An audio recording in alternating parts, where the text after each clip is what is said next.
Welcome back नाज़रीन। तो इससे ब्रेक से कबल बात ये हो रही थी कि मार्क वुड भी जो है वो टीम का हिस्सा नहीं होंगे क्योंकि उनको कोनी की इंजरी हो गई है, तो शायद वो टीम में ना शामिल हो इंग्लैंड की। और साथ ही साथ मोइन अली ने रिटायरमेंट का ऐलान कर दिया है, लेकिन उन्होंने ये भी कहा है कि मुझे फ़ख्र रहा है कि मैं इंग्लैंड की टीम का हिस्सा रहा हूँ। नसीम भाई, मोइन नहीं होंगे, मार्क वुड नहीं होंगे, दो दो बड़े वेपन्स हैं इंग्लैंड की टीम के, लेकिन उसके बावजूद पाकिस्तान तो इस वक्त सी और बी टीम से भी जो है हार का शिकार हो रहा है। आप क्या समझते हैं कि पाकिस्तान की टीम इंग्लैंड से अब इस नौइयत पे इस वक्त compete कर सकती है? मुश्किल लग रहा है। देखें, हमने रिसेंट पास्ट में भी जो टीम्स देखी हैं, अभी लीना ने बहुत अच्छी बात की कई चीजों में। क्या हमारा थिंक टैंक है? क्या हमारा थिंक टैंक किन पे मुश्तमिल है?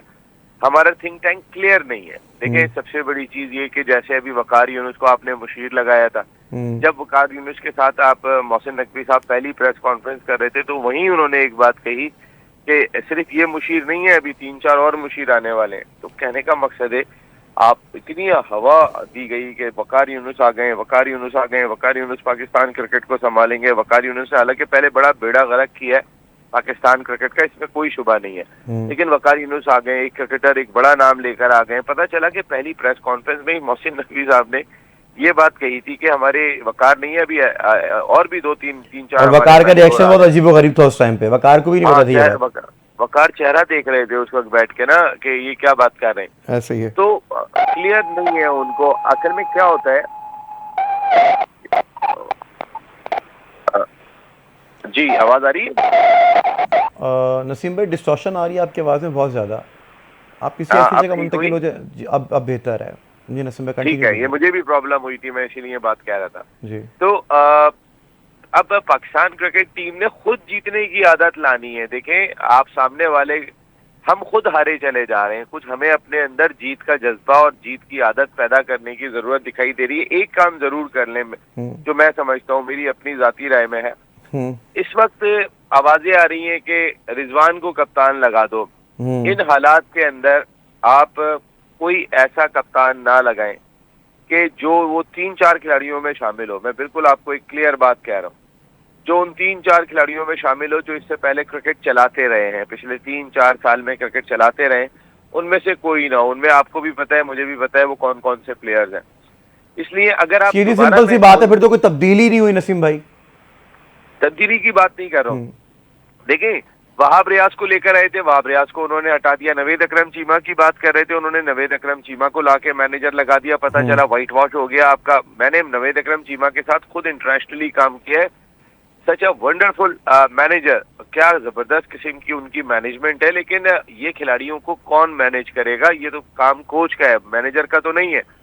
काफी चीजें मोहसिन नकवी साहब ने इनको दी, क्योंकि वो कभी भाग रहे होते कोयटा, कभी भाग रहे होते थे पिशावर, कभी FIA में खड़े होते थे, कभी पासपोर्ट ऑफिस में खड़े होते थे, कभी जो है वो दहशतगर्दी के खिलाफ लड़ाई का हिस्सा होते थे, कभी आके रात को 11 बजे स्टेडियम का विजिट कर रहे होते थे कि कैसा काम चल रहा है। कहने का मकसद ये है कि मोहसिन स्पीड से कोई इनकार नहीं है, लेकिन आप जितनी स्पीड की जरूरत हमें वजारत दाखिला में दिखाई दे रही है, उस तकरीबन उतनी स्पीड हमें क्रिकेट बोर्ड में शायद उससे ज्यादा स्पीड दिखाई देनी चाहिए इस वक्त। ऐसी बात। इसकी वजह यह है कि जहां पर हम जा चुके हैं, एक ही इंटरटेनमेंट है यार पूरी कौम के पास, हमारे पास है क्या? कुछ भी बिजली, पानी, हर चीज के अंदर तो हम रो रहे हैं बैठ के। तो एक इंटरटेनमेंट कौम की है, वो क्रिकेट की सूरत में है। भाई, अभी अरशद नदीम ने बात कर एक थ्रो कर दी है, वरना तो हम बात ये कर रहे थे कि हमारा स्पोर्ट्स गया कहाँ, स्क्वॉश कहाँ चला गया, हॉकी कहाँ चला गया। क्रिकेट का हाल भी वही होने वाला है। भाई, अरशद नदीम ने एक थ्रो कर दिया, आपने अरशद नदीम को ऐसा बना दिया है कि जैसे अरशद नदीम नहीं हो गया, बल्कि आपने अपना मंजन बेचने का जरिया जो है वो अरशद नदीम को बना लिया है। अरशद नदीम की भी समझ में नहीं आ रहा कि 15 सेकंड में उन्होंने ऐसा क्या कर दिया। भाई, 40 के करीब गोल्ड मेडल थे अमेरिका के, 40 गोल्ड मेडल थे चाइना के, लेकिन चूंकि उन्हें आदत पड़ चुकी थी जीतने की, हमें आदत नहीं थी जीतने की, तो शायद हम एकदम से दीवानावार होके जो है वो हरकतें कर रहे होते। हमारी हरकतें नॉर्मल नहीं होती। अब आप मुझे ये बताएं, आप एक एकेडमी बना के देते अरशद नदीम को, एक अच्छा इनाम देते, बजाय इसके कि हर आदमी बुला रहा है, कहीं उनकी वालदा जा रही है कार लेने के लिए, कहीं कोई और जा रहा है। मैं ये नहीं कह रहा हूँ कि अरशद को इनाम नहीं मिलने चाहिए, अरशद को बहुत इनाम मिलने चाहिए। अरशद ने जो कारनामा अंजाम दिया है, लेकिन आपने इस कारनामे को प्लेटफॉर्म बना के आगे बढ़ने की क्या कोशिश की है? आज तक तो मैंने नहीं सुना कि जमीन अलॉट हो गई हो मियां चुन्नू के अंदर, आप वहां पर जो है वो कोई कॉम्प्लेक्स बनाने के लिए जा रहे हैं, उस कॉम्प्लेक्स का काम आपने शुरू कर दिया। नसीम हमीद से नौकरी की बात की गई थी, मैं आपको यहाँ पे आगे कंटिन्यू कर देता हूँ ना बात को। नसीम हमीद को आज तक नौकरी नहीं मिली। अभी रिसेंटली एक इंटरव्यू में नसीम हमीद का सुन रहा था। नसीम भाई, इस बात को भी मज़ीद आगे बढ़ाएंगे। मोहसिन स्पीडी की बात कर लेते हैं लीना। मोहसिन नकवी साहब ने 2 मैचेस थे, एक कराची में था, एक पिंडी में था, फिर दोनों पिंडी में हो गए। अब वो ये कह रहे हैं, दावा कर रहे हैं कि चैंपियंस ट्रॉफी पाकिस्तान में ही होगी और होके रहेगी। आपको लगता है ऐसा पॉसिबल दिख रहा है? हिंदुस्तान तो नहीं आएगा? नहीं, वो तो नहीं आएगा। वो तो मतलब एंड तक ये होता रहेगा, नहीं आ रहा है, हमारी नेगोशिएशन चली आ रहा है, आज बात हो गई, मीटिंग चल रही है, साथ मिल गए, फलानी जगह पे जय शाह से मुलाकात होगी, ये वो, लेकिन एंड में आएगा नहीं, क्योंकि वो तो एक अलग बात है ना, पॉलिटिकल डिफरेंसेस हैं, and we are not political experts. जो नसीम भाई अभी बात कर रहे थे, वो बड़ी इंपॉर्टेंट बात है कि क्रिकेट एक फुल टाइम चीज है। एक फुल टाइम आदमी की जरूरत है जो चेयरमैन हो, जिसको क्रिकेट की समझ हो, ना कि कोई ऐसा आदमी जो बेचारा खुद ही इंटीरियर के मामलात देख रहा हो, इधर भाग उधर भाग, और उसके साथ उसको क्रिकेट भी मैनेज करना पड़े और उसका क्रिकेट बैकग्राउंड भी ना हो। वो एक और मुश्किलात को जन्म देता है ये सारा कुछ। So I agree with this much कि ये जो है ये एक फुल टाइम जॉब है। एक ऐसा आदमी, जैसे देखिए वसीम थे या मानी साहब थे, उनकी भी हमने बड़ी धज्जियां उड़ाई, उस वक्त गलत किया, हम नहीं, मीडिया नहीं। शायद वो, मुझे लगता है पिछले 6 साल में सबसे अच्छे चेयरमैन और सीईओ की एक जोड़ी थी जो हुई, और उसमें उस दौरान हमने साउथ अफ्रीका को भी पिंडी में टेस्ट मैच रहा। सो बात यह है कि अब इसके बाद जितने भी चेयरमैन आए, क्रिकेट प्लेयर्स और नॉन क्रिकेट प्लेयर्स, उसने सिर्फ टीम को नीचे ही लगाया। चाहे बुरी पिचेस 2022 में बनी, वो उससे भी बहुत टीम नीचे लगी। उसके बाद जल्दी जल्दी चेयरमैन चेंज हुए, अब ये मल्टीटास्किंग करनी पड़ रही है मोहसिन नकवी को। तो क्या हमारे पास कोई लायक ऐसा cricket journalist, farmer cricketer, Misbahul हक भी हैं, पढ़े लिखे भी हैं, उनको भी चेयरमैन बना सकते हैं, उनको क्रिकेट का पता भी है भाई। उनकी अंडर तो टीम नंबर 1 टेस्ट टीम बन चुकी है 2016 में, ठीक है ना। तो इस तरह भी किया जा सकता है। आप यूनुस खान का भी नाम ले सकती थी लीना, यूनुस का भी ले सकती थी, यूनुस का भी नाम ले सकती थी। नहीं, मैं यूनुस खान मैं नहीं लूंगी, आप ले रहे हैं, मैं नहीं लूंगी, क्योंकि उनकी टेम्परामेंट पे मुझे शक है। ठीक है, he was a great player, लेकिन वो इस तरह के हैं। मैं बहुत सालों से देखें, वो टेस्ट के कप्तान रहे, लेकिन T20 का वर्ल्ड कप जितवाया उन्होंने। एक सेकंड, लेकिन यही तो आप लोगों को समझ नहीं आती ना बात। और हम तस्करा नहीं करते, हम तस्करा नहीं करते। टेस्ट मैच जिताना जो है वो एक अलग बात है, अच्छा प्लेयर, टॉप प्लेयर होना अलग बात है, एक इमोशनल कैरेक्टर होना एक अलग बात है। जब आप इतने इमोशनल कैरेक्टर होते हैं। जी, लीना की आई थिंक लाइन जो है ड्रॉप हो गई। नसीम भाई, यकीनी तौर पे आप मेरे साथ हमरा मौजूद हैं। लीना से डिबेट बन रही थी मिसबा और यूनुस के हवाले से। आप ये नहीं समझते कि यूनुस को भी जो है मौका एक बार देना ज़रूर चाहिए है? देखिए, यूनुस की साथ मामला ये कि यूनुस बहुत ही फेयर है।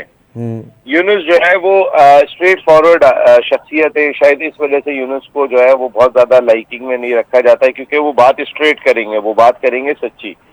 हमें चाहिए होते ऐसे लोग जो मोल्ड हो जाए, जिनको हम मोल्ड भी कर लें। तो यूनुस को मोल्ड करना मुश्किल है। मैंने ऐसा देखा कि मिसबा ठीक है, उनकी काबिलियत अपनी जगह पर है एज ए प्लेयर, लेकिन एज ए एडमिनिस्ट्रेशन में जब उनको इतनी ज्यादा जिम्मेदारियां मिली थी, वो टीम के चीफ सिलेक्टर भी थे, हेड कोच भी थे, उसके साथ बैटिंग कंसल्टेंट भी थे।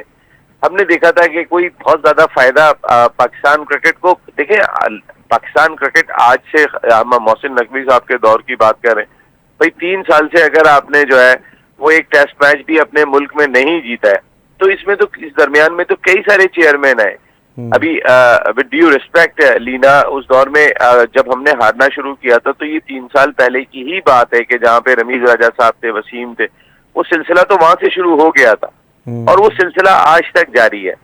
हमने बहुत सारी चीजों पे काम नहीं किया जो करने वाले काम होते हैं। देखें, सबसे बड़ी चीज ये थी कि आपने उस प्लेयर पावर को इतना ज्यादा तगड़ा कर दिया था, इतना ज्यादा तगड़ा कर दिया था कि उसके बाद पाकिस्तान क्रिकेट बोर्ड को सिवाय तालियां बजाने के कोई काम नहीं रहा था। नजम सेठी साहब, देखिए चेयरमैन पाकिस्तान क्रिकेट बोर्ड में जिन लोगों ने अच्छे काम किए हम नहीं भूलते। अब्दुल हफीज कारदार ने डिपार्टमेंट का आगाज किया था, आज तक नहीं भूलते।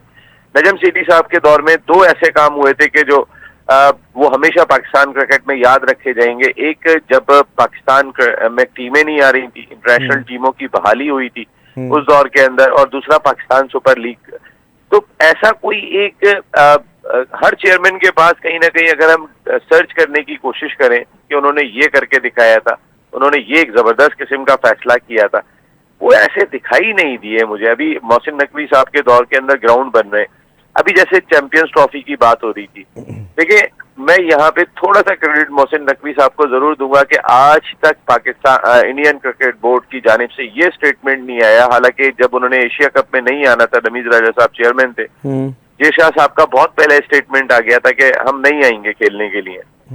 अच्छा, इस दफा अब तक के जबकि 6 महीने रह गए, 6 महीने तकरीबन बाकी हैं चैंपियंस ट्रॉफी में, तो अब तक उनका कोई स्टेटमेंट नहीं आया, और उनके जो भी स्टेटमेंट आए, चाहे जेशा का स्टेटमेंट आया हो कि अभी तो बहुत टाइम बाकी है, अभी हमने फैसला नहीं किया, हम आगे फैसला करेंगे, लेकिन राजीव शुक्ला का स्टेटमेंट बहुत इंपॉर्टेंट है जो उनके वाइस प्रेसिडेंट है, जिसमें उन्होंने बात कही कि अगर हम नहीं खेलने गए तो पाकिस्तान भी जो आइंदा एशिया कप होना है, इंडिया में वर्ल्ड कप होना है, वो खेलने से इनकार करेगा, और वो भी हाइब्रिड मॉडल की बात करेगा।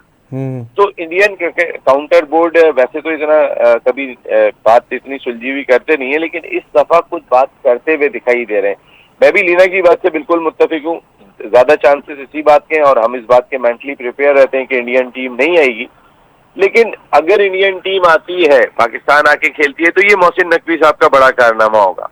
मैं आपको एक बात बताऊं, अगर वो उनकी डिप्लोमेसी के जरिए इंडियन टीम यहाँ आके खेलती है, देखिए जिसको जहाँ पे अप्रिशिएट करने की जरूरत है उसको वहाँ अप्रिशिएट करना चाहिए, लेकिन अच्छा, मेरे पास तो नसीम भाई टाइम बिल्कुल कम रह गया, बिल्कुल एक शॉर्ट सा एक आंसर कर दीजिएगा, पाकिस्तान की क्रिकेट टीम का रिवाइव कैसे होगी, ये टीम आदत कैसे बदली जाएगी, बिल्कुल मुख्तसर जो है हल है वो बता दीजिए।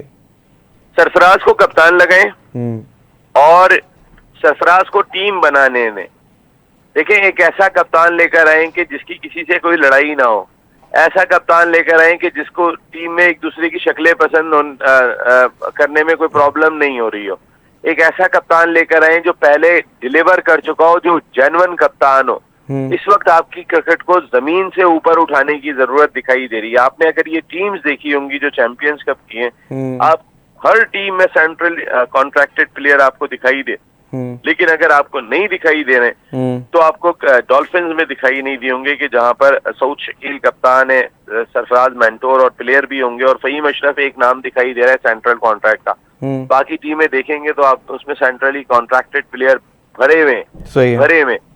तो सरफराज इस तरीके से एक नई टीम के साथ मुकाबला करने के लिए जा रहे हैं। सरफराज एक नई टीम के साथ उभर भी सकते हैं। नसीम भाई हकीकत से तो दूर है। नसीम भाई आपको बहुत बहुत शुक्रिया, आपने एनटीए न्यूज़ को वक्त दिया अपना तफसीली दौर के ऊपर। बहुत मुश्किल फैसला है ये करना और हकीकत से दूर है कि सरफराज को कप्तानी दे दी जाएगी, लेकिन अगर टीम को वापस ज़मीन से उठ के वापस आसमान की जानिब जाना है तो सरफराज के कैप्टन बनना बहुत ज़्यादा इंपॉर्टेंट है। अपने मेज़बान अब्दुल्ला हसन को दीजिए इजाज़त। अल्लाह हाफ़िज़।